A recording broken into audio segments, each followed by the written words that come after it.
As far as Manishankar Iyer ji is concerned, it is very clear right from the very beginning that Mr. Iyer speaks for the Gandhi family.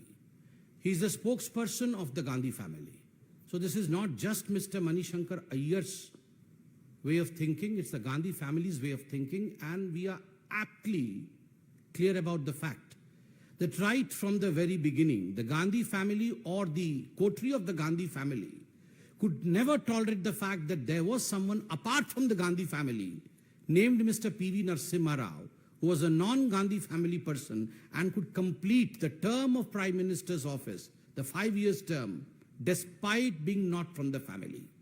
This is the reason as to why he has been humiliated in the past, and the humiliation continues even today. The humiliation was to the extent that his cremation was not allowed in the capital. The humiliation was to the extent that his body, the mortal remains of Mr. Narasimha Rao, the Prime Minister of India, was not allowed into the Congress headquarters on the behest of the Congress President, Mrs. Sonia Gandhi. This was the level of disrespect that was shown to P.V. Narasimha Rao ji. So, of course, when today Mr. Manishankar Iyer writes the same, I mean, this is not a matter of surprise. I believe this is their statement.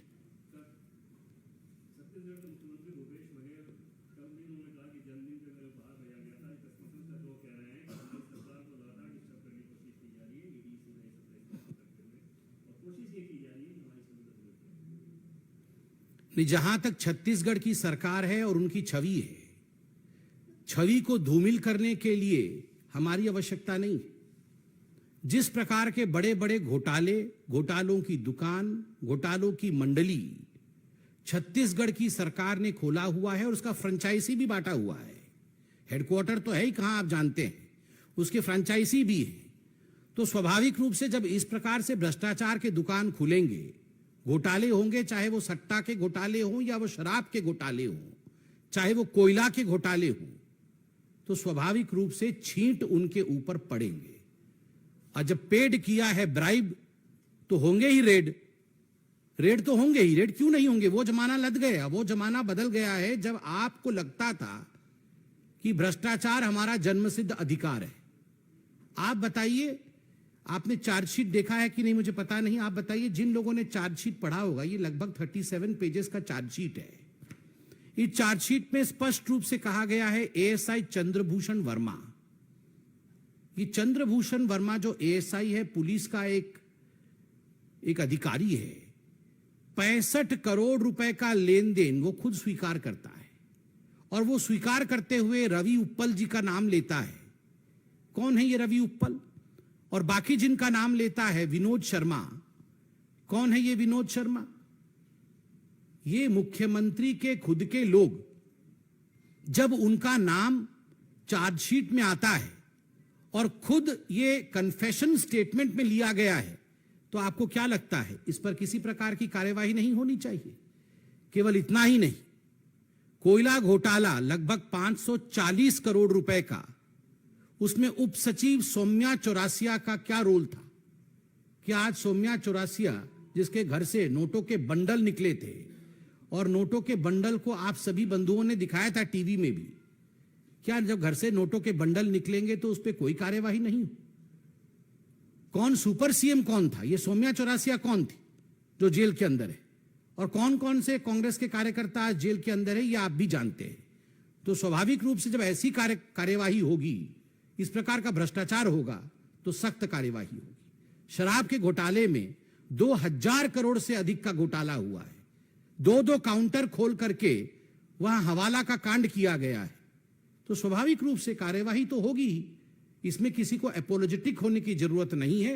बिल्कुल सीना ठोक के कहना चाहिए, अगर जनता को लूटोगे, देश के पैसे का इस प्रकार से आप लूट खसोट मचाओगे, तो जनता के पैसे को बचाने के लिए एजेंसीज अपना काम करेगी।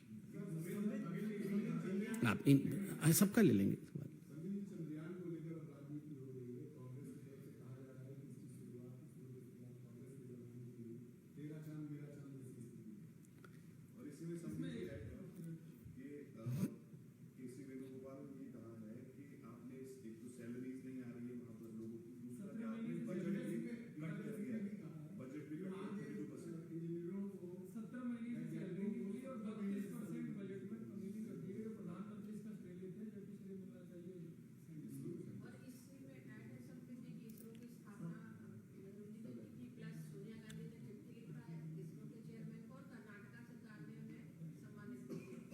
देखिए, पहले तो मैं आप सबको बधाई दूंगा कि चंद्रयान का जिस प्रकार से कल लैंडिंग हुआ मून के साउथ पोल में और भारतवर्ष पहला देश बना मून के साउथ पोल में पहुंचने का, ये हम सब के लिए, चाहे हम प्रवक्ता हो, चाहे आप मीडिया पर्सन हो, और मेरे कैमरे के बंधु भी सामने खड़े हैं, उनको भी बहुत बधाई।